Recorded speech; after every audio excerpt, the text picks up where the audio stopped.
নমস্কার, স্পটার নিউজে আপনাদের স্বাগত। মঙ্গলবার হায়দ্রাবাদে ইন্টারকন্টিনেন্টাল কাপে অভিযানে নামছে ভারতীয় ফুটবল টিম। মানালো মার্কুয়েজের কোচিংয়ে এই প্রথম খেলবে ভারত। গত 3.5 বছর জাতীয় দলের দায়িত্বে ছিলেন ইগর স্টিম্যাচ। তার সঙ্গে বনিমানা না হওয়ায় তিনি ছেড়েছেন দায়িত্ব।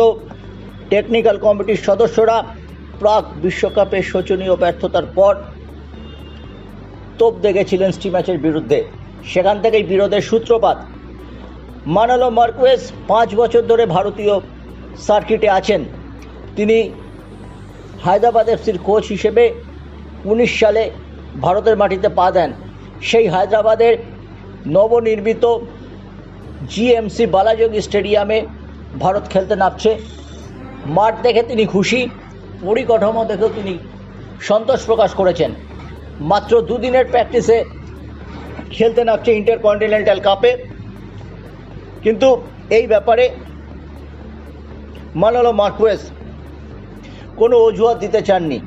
তিনি জানেন যে ডুরান্ড কাপ ছিল বলে মাত্র 2 দিনের প্র্যাকটিসে নামতে হচ্ছে। মাঝখানে আর বেশি দিন গ্যাপ দিয়ে প্রস্তুতি শিবির তিনি করতে পারেননি, কারণ এরপরে আইএসএল চলে আসবে। প্রতিপক্ষ মরিশাসকে তিনি সমীহ করছেন। তিনি বলেছেন, রবিবার প্র্যাকটিসে বৃষ্টি ছিল, সোমবারও প্র্যাকটিস সেশন হয়েছে। আমি খুশি খেলোয়াড়দের শরীরের ভাষা দেখে, কারণ তার মনে হয়েছে নতুন কোচিং স্টাফদের সঙ্গে শুভাশিসরা নতুন যুগের সূচনা করতে চাইছে। চাং থেকে ফিরিয়ে আনা হয়েছে, সুরেশ ফিরে এসেছেন। মরিশাস আফ্রিকান টিম হিসেবে ফিফার মানচিত্রে রয়েছে। তাদের বিরুদ্ধে জয় ছাড়া আমরা কিছুই ভাবছি না, কারণ আমরা জানি আগামী 9 সেপ্টেম্বর ইন্টারকন্টিনেন্টাল কাপের দ্বিতীয় এবং শেষ ম্যাচে আরও শক্তিশালী দল সিরিয়ার বিরুদ্ধে আমাদের খেলতে হবে। যে দলের ফিফা র্যাঙ্কিং এই মুহূর্তে 93।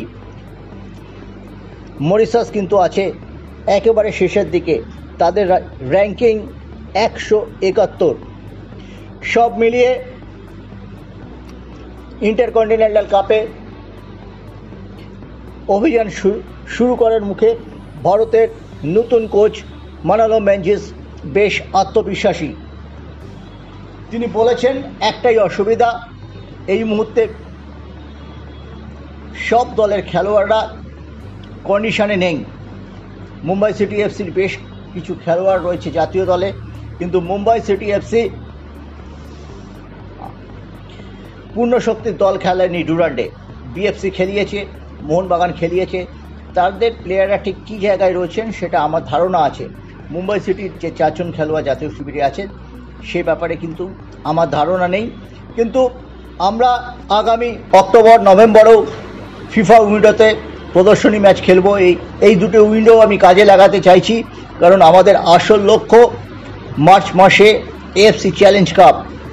এই এএফসি চ্যালেঞ্জ কাপে যদি ভারত চ্যাম্পিয়ন হতে পারে তবে এশিয়া কাপ 2027 সালে খেলার সুযোগ পাবে ভারতীয়রা। শেষ 2 বছর কিন্তু এশিয়া কাপের মূল পর্বে ভারত খেলে দেশের মুখ কিছুটা উজ্জ্বল করেছিল। মরিশাস দলের ফরাসি কোচ বলেছেন, আমিও নতুন দায়িত্ব নিয়েছি, এটা আমার 3য় ম্যাচ। ভারত যথেষ্ট শক্তিশালী দল, ঘরের মাঠে খেলবে। আমাদের লক্ষ্য থাকবে পয়েন্ট ছিনিয়ে নেওয়া।